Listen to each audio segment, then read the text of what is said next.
اللہ فرماتا ہے کہ میرے بندے تو دن رات گناہ کرتا ہے اور میں اسے معاف کر دیتا ہوں، بدلہ نہیں لیتا، عذاب نہیں دیتا، ویٹ کرتا ہوں کہ کب تو اپنا دل اپنی مرضی سے میرے لیے خالی کرے گا، مجھے اپنے دل میں انوائٹ کرے گا۔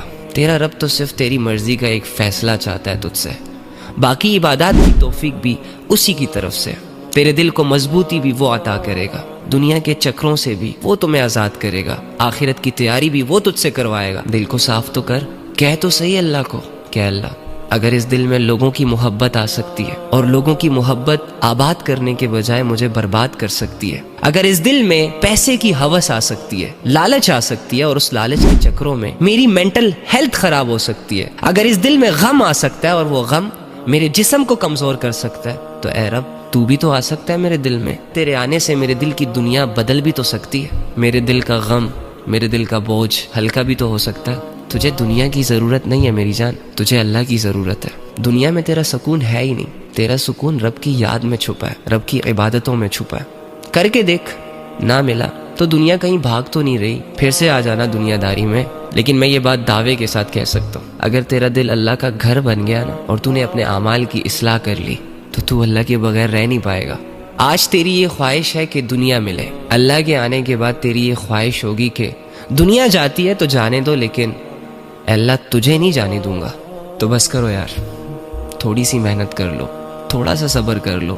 یہ جتنی زندگی بچی ہے، ہمیں نہیں پتا کہ کتنی بچی ہے، مہینہ، 2 مہینے، 10 سال، 20 سال دے دو اسے جس نے تمہیں یہ زندگی دی ہے، پھر دیکھنا وہ تمہیں کیا دیتا ہے۔ خوشیاں، راحتیں، سکون، عزت، شہرت، دولت، سب کچھ۔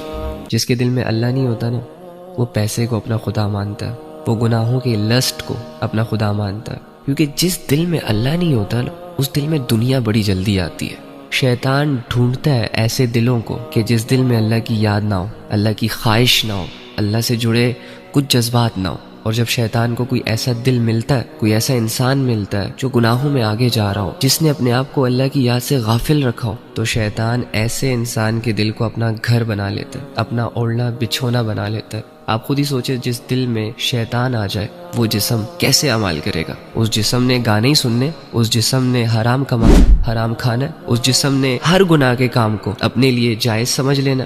وہ جسم کیسے اللہ کے سامنے جھک سکتا ہے؟ دل ہی نہیں کرے گا۔ لیکن دوسری جانب اس کا یہ مطلب بھی نہیں ہے کہ وہ بندہ اس شیطان کو اپنے دل سے دفع نہیں کر سکتا۔ ایک توبہ، ایک ارادہ، ایک سوچ، اگر وہ تھوڑی سی کوشش کر کے اپنے اللہ کے بارے میں سوچ لے، اپنے اللہ کو سمجھ لے، تو شیطان پر قیامت ٹوٹتی ہے۔ وہ جس دل کو اپنا گھر سمجھ رہا ہوتا ہے نا، اسی دل میں رہنے سے اسے خوف آنا شروع ہو جاتا ہے۔ اللہ تو آپ کا صرف وہ پہلا قدم دیکھنا چاہتا ہے جو آپ اس کی طرف بڑھاؤ گے۔ جس دن آپ اللہ کی طرف پہلا قدم بڑھانے میں کامیاب ہو گئے، اس دن اللہ آپ کی طرف چل کر آئے گا۔ تو جس کی طرف اللہ چل کر آتا ہے نا، تو اس بندے کو اللہ رب العزت کبھی بھی کسی اور کے حوالے نہیں کر سکتا۔ ان گناہوں کی وجہ سے اور اس سو کولڈ شہرتوں کی وجہ سے اپنے اللہ کو لائٹ، اور بھائی جو 5 وقت کی نماز نہیں پڑھ رہا، جو جھوٹ بول رہا ہے، جو دھوکے دے رہا ہے، جو سارا دن بے حیائیوں میں ملوث ہے، یہ نبی صلی اللہ علیہ وآلہ وسلم سے محبت کے لاکھ دعوے کرے، یہ عاشق رسول نہیں ہے۔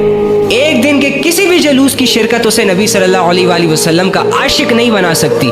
یہ خواب دیکھنا چھوڑ دیں آپ۔ صحابہ نے گردنیں کٹوا کر نبی صلی اللہ علیہ وآلہ وسلم کو ثبوت دیا اپنی محبت کا، بیماری کے باوجود، کمزوریوں کے باوجود، فاقوں کے باوجود نماز کی پہلی صفوں میں کھڑے ہو کر نبی صلی اللہ علیہ وآلہ وسلم کو اپنی محبت کا ثبوت دیا۔ جب نبی صلی اللہ علیہ وآلہ وسلم نے کہا کہ اللہ جان مانگ رہے تو انہوں نے جانیں دی، جب کہا کہ اولادوں کو